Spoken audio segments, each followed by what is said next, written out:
Good morning and welcome to Coffee Talk. Ace just woke up and he's doing his whole like stretch forward, stretch back, yawn, whatever. And he shook his face and like slobber was like, and I was like, oh, thanks. He's sitting here right now like his old man, like, so I'll just hang out here. Oh,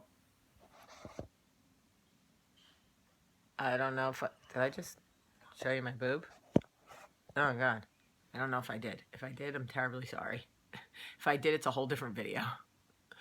Yikes, what's going on here? We just went from coffee talk to pillow talk real quick. Anyway, so sometimes I go back and I read things that I've written to myself because I talk to myself a lot. I talk to myself, like physically talk to myself, and I also write letters to myself when I'm feeling a certain way, especially with my weight, because I need to remind myself how I'm feeling at certain times so I can go back and go, okay, see. Anyway, I wrote myself a letter a couple of years ago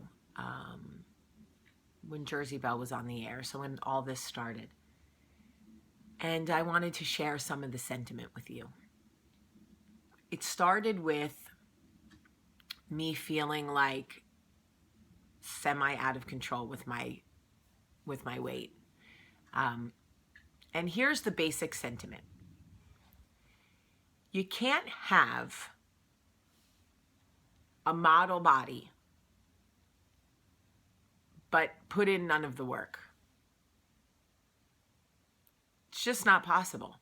I read something that Gwyneth Paltrow said. She said, people want to know how I'm 38 with 2 kids and I rock a bikini on the beach. It's because I legit work out an hour and a half a day and I have trainers and I cook food, like special food, and I work my butt off, and it's not genes, it's the work.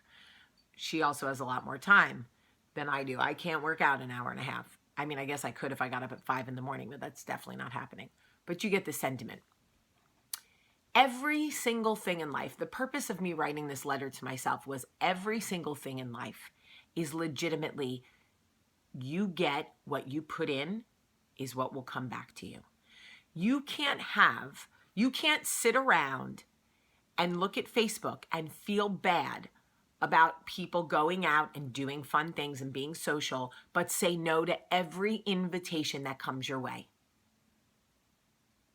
You can't have active, meaningful friendships if you are not initiating phone calls, if you are not asking people to go out to lunch.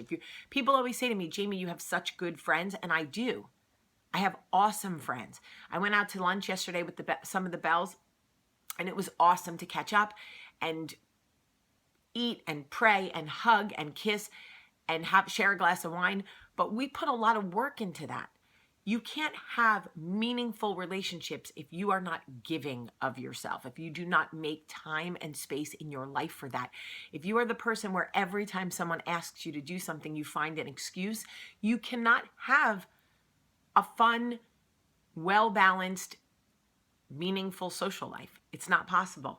You can't have a balanced, awesome marriage if you're putting in 10%.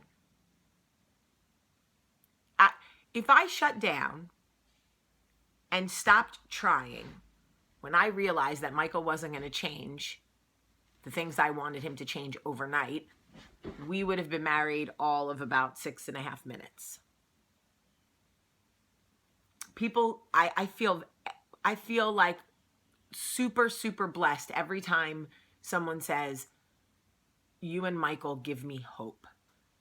That makes me happy because it's not a walk in the park, and I try to be as real about it as possible. And what I wrote to myself in this letter is, Jamie, you cannot have the marriage you desire if you do not get up every day and put the work in that it will take to have that kind of marriage. You can't give up and you can't get tired. You just can't. You cannot exhaust yourself. I'm not talking about a situation where you're married to a manipulator, narcissist, abuser. Totally different. Michael is not those things. That is a completely separate thing. Obviously, you're dealing with something completely different. I'm talking about your average middle America marriage with average issues, kids, finances, whatever. I'm saying you can't have the marriage that you envision or you dream of unless you put the work in that type of marriage requires. You can't make a ton of money staying in a dead-end job. You can't, it is what the choices we make directly reflect what we get back for our life. You can't know God and receive all of his blessings and make no room for him and never speak to him. And I do not make Coffee Talk a religious thing. Coffee Talk is not a religious thing. But I needed to hear it. I was like, why is God forsaken me? Why am I going through this? What's with the storms? What's with the heartache? Blah, blah, blah, blah, blah. And in the letter I wrote to myself, you cannot know him. You cannot receive his blessings, Jamie, if you do not make a seat for him at the table. And if you do not speak to him. Because if you don't speak to him, you're not listening, right? The only way to know someone's voice is to speak and listen. If you're not communicating, you won't know his voice. You won't hear what he's telling you. Me. Doesn't have to be you. So I'm saying every single thing we do, every amount of effort we exhaust is what we're getting back. So whatever session, I made that up, whatever section of your life you feel is unfulfilling or dragging, take an honest look at how much you're really putting in. Because I could sit here and complain about the fact that I need to lose 5 pounds all day long. Ask me what I'm doing about it. 0. Right now. I was working really hard and then I got ace the base. You see this? Ace the base. And I was running 5 days a week. But homeboy would rather smell every tree. So now we walk. It is what it is. And when I feel like Michael and I are really far away, I realize it's because I've become defensive and stopped trying. And even if he's trying, I'm so defensive, I don't care. It's the same thing with God. When I start to feel like I've been forsaken, when I start to feel like there's more storms than rainbows, I go, why? He's forsaken me. And then I realize, well, other than going to church on Sunday, what time have you made for him? Have you had any quiet time in the morning? Have you talked to him? Have you prayed before you went to bed? Oh, no, Jamie?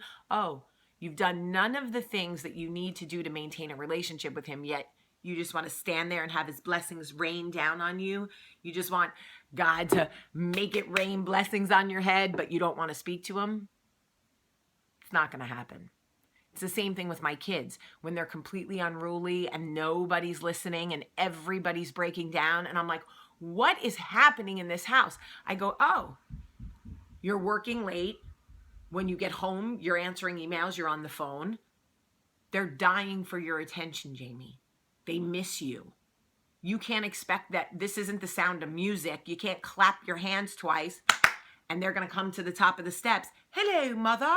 And come down the steps and curtsy when you haven't been home. You have to put the work into your children.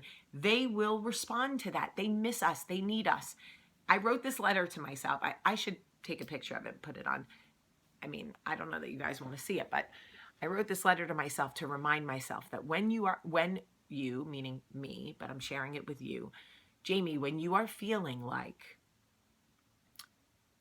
parts of your life are out of sorts, you need to take an honest look at how much effort you're putting into that part of your life. If the friendship is failing, what are you doing? Or what have you done? If your relationship is distant or feels empty, what are you pouring into it? It's just an honest look.